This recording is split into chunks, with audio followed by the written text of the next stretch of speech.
Il a brisé la loi du silence, il s'est enfui de son pays, la Russie. Pavel Filatiev est un militaire qui a combattu pendant 2 mois en Ukraine avant de dénoncer l'offensive du Kremlin dans un long récit publié sur Internet.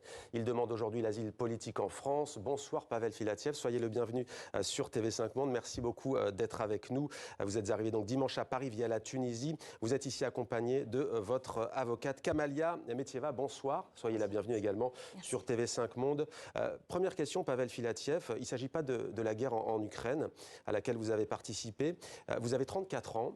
Vous aviez 3 ans quand Mikhail Gorbatchev est apparu à la télévision un soir, 25 décembre, pour annoncer la disparition de l'URSS. Comment réagissez-vous à la mort de cet homme et que représentait-il pour vous ?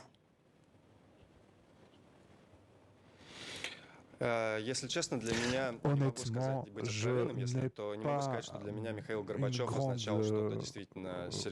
Il n'avait pas quelque chose de signifiant pour moi-même, même si cela peut paraître un peu cynique. Je n'ai pas ressenti que c'était une tragédie pour moi, même si je pense qu'il a joué un rôle important pour l'histoire de mon pays. Globalement, dans la société russe, il n'est pas aimé et on lui reproche de n'avoir pas été assez prudent dans la dissolution de l'URSS. Vous regrettez, vous, la disparition de l'Union soviétique ou pas du tout ?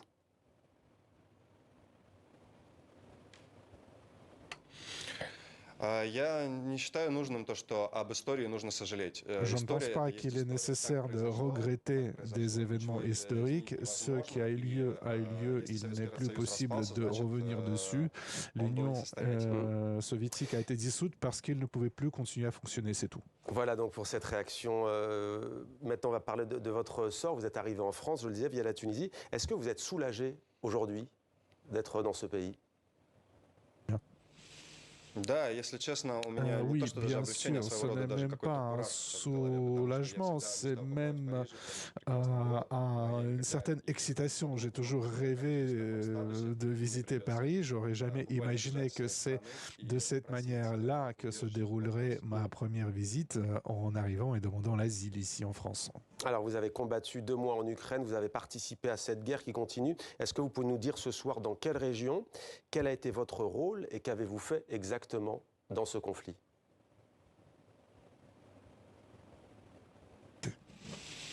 Alors, les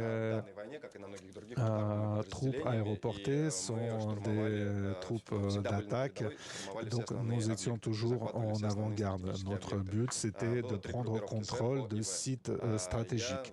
Il y a eu des groupes Z, O et V. Moi, je faisais partie du groupe Z. Nous sommes entrés dans la région de Kherson depuis la Crimée, tenté de prendre Mykolaïv sans succès. Et puis ensuite, nous étions autour de Nikolaïev, en train d'assiéger la ville. Assiéger la ville, est-ce que vous avez participé à des combats ? Est-ce que vous avez été amené à tirer ? Est-ce que vous pensez peut-être avoir blessé, voire tué des soldats adverses, voire des civils ?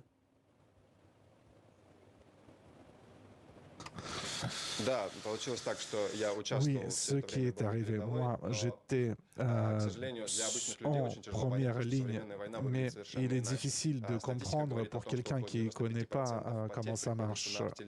La guerre moderne, la majorité des pertes, c'est des pertes par artillerie, pas par armes. Pas par balle. Donc moi, je suis sûr que moi-même, je n'ai tué personne, mais je peux même l'affirmer avec un détecteur de mensonges.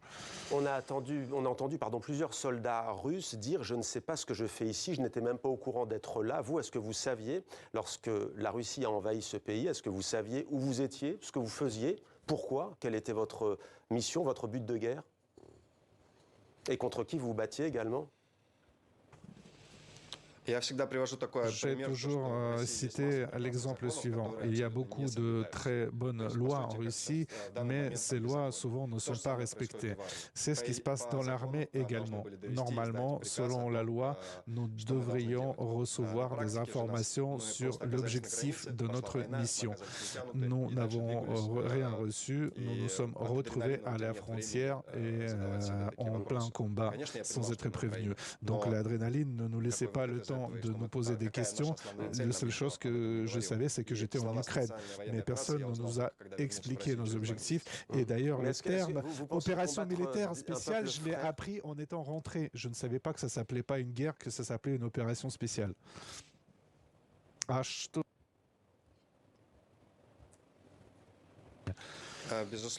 Certainement, quand 10 jours après le début de la guerre, j'ai compris qu'il s'agit d'une guerre entre la Russie et l'Ukraine et que c'est la Russie qui avait attaqué l'Ukraine, que l'OTAN n'était pas présent sur le sol ukrainien, j'ai été complètement, je me suis senti complètement déçu quand j'ai réalisé que c'était une guerre entre la Russie et l'Ukraine, deux peuples qui sont les plus proches les uns des autres.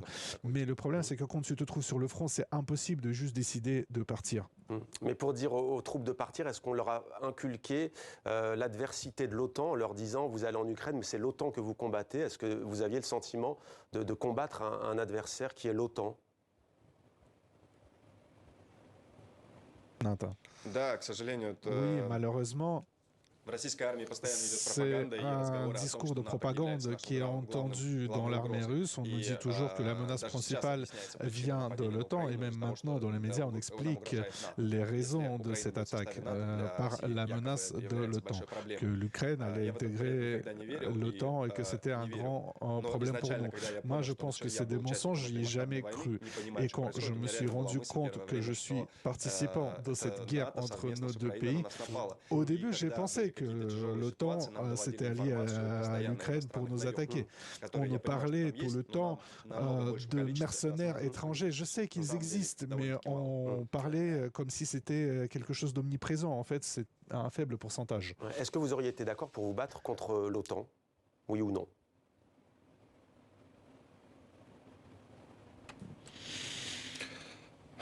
En théorie, l'armée russe est prête à tout. La question, c'est en quelle qualité devrions-nous faire la guerre contre l'OTAN ou toute autre partie, en tant qu'attaquant ou en tant que défenseur?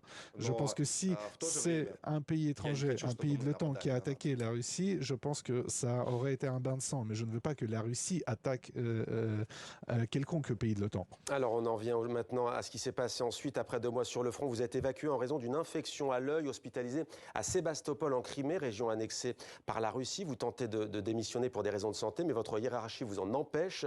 Début août, vous quittez la Crimée. Vous rentrez sur le territoire russe et vous publiez sur le site russe, le réseau social VKontakte, un récit de 141 pages très long dans lequel vous dénoncez plusieurs choses. Pourquoi cette tribune et que vouliez-vous dénoncer ?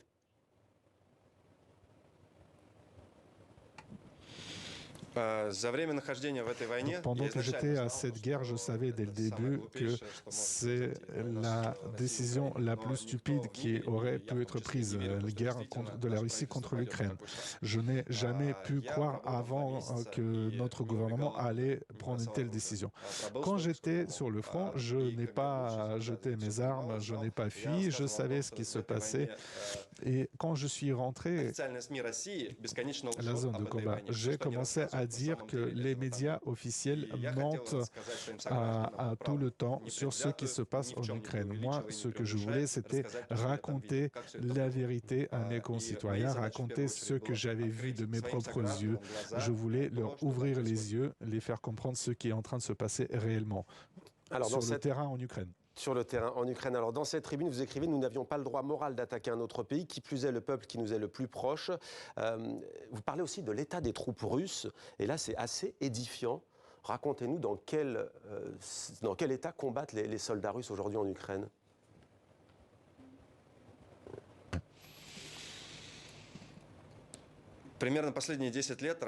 Depuis 10 ans environ, la Russie croule sous la corruption dans toutes les sphères, qu'il s'agisse de la police, de l'éducation ou bien de l'armée. La corruption a détruit l'armée de notre pays et continue de le faire. On peut prendre plein d'exemples, fourniture des munitions, de repas ou la médecine. Donc tous les métiers de l'armée sont en pleine déliquescence. Et c'est peut-être difficile à quelqu'un en Occident d'imaginer cela et d'y croire. Mais nous, en Russie, nous nous sommes tellement habitués que pour nous, c'est quelque chose de tout à fait normal aujourd'hui. Mais vous manquiez on parle de problèmes de ravitaillement, de manque de nourriture y compris. C'est quoi le quotidien d'un soldat russe aujourd'hui en Ukraine ?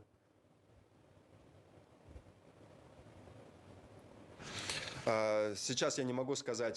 ne peux pas dire ce qui se passe aujourd'hui, je n'ai que des rumeurs. Mais les 2 premiers mois, il me manquait tout le temps des vivres, de l'eau, il nous manquait de vêtements chauds, d'essence, de pièces détachées. Nous étions obligés d'abandonner des véhicules au bord de la route, etc. Donc l'armée était dans un piteux état. Voilà pour l'état de l'armée russe. Est-ce que vous avez vu des exactions commises par des soldats russes contre des soldats ukrainiens ou contre des civils ukrainiens? Est-ce que vous avez été témoin de cela?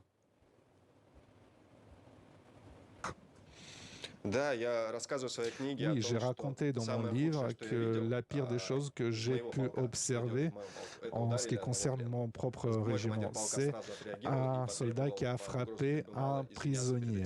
Et mon commandant avait exigé de ce soldat de donner des excuses à ce prisonnier.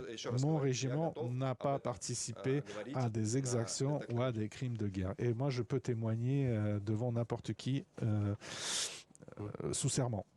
Comment avez-vous fait pour quitter la Russie, passer par la Tunisie, ensuite arriver en France en quelques mots?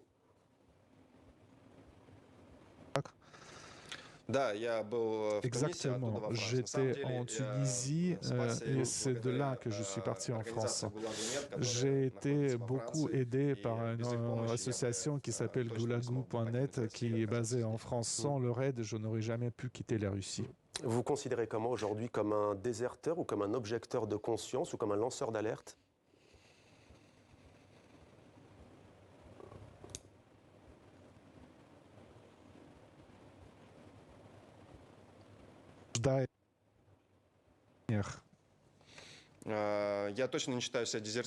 Non, je ne me considère pas comme déserteur. Déserteur, c'est quelqu'un qui abandonne ses armes en plein combat et se cache.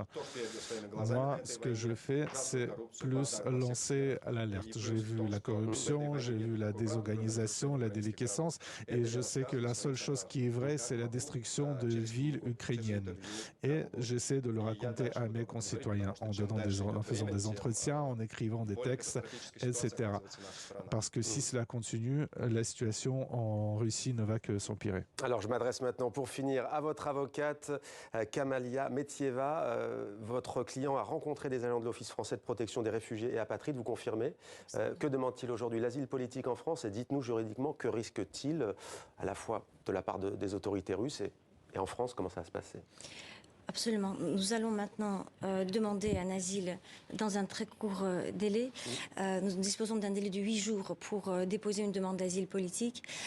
Cette demande est à la fois nécessaire parce que c'est cette demande qui va le protéger juridiquement sur le sol français et sur le sol de l'Union européenne, puisque la Russie n'a pas encore dit son dernier mot. La Russie peut très bien émettre, par exemple, un mandat d'arrêt international Interpol contre lui. La Russie peut demander son extradition, en théorie, à la France. Et ce statut de demandeur d'asile est un statut protecteur. Donc c'est à la fois nécessaire et cohérent également avec sa démarche de s'installer en France. Alors il nous reste juste 10 secondes, pardonnez-moi, vous me dites oui ou non s'il vous plaît. Est-ce que vous avez peur, vous témoignez à visage découvert aujourd'hui, est-ce que vous avez peur pour votre sécurité? Non. Merci beaucoup d'avoir été avec nous. Merci d'avoir répondu à nos questions à tous les deux. Entretien bien entendu à revoir sur le site internet de TV5 Monde et sur les réseaux sociaux. C'était Pavel Filatiev et merci également Kamalia Metieva.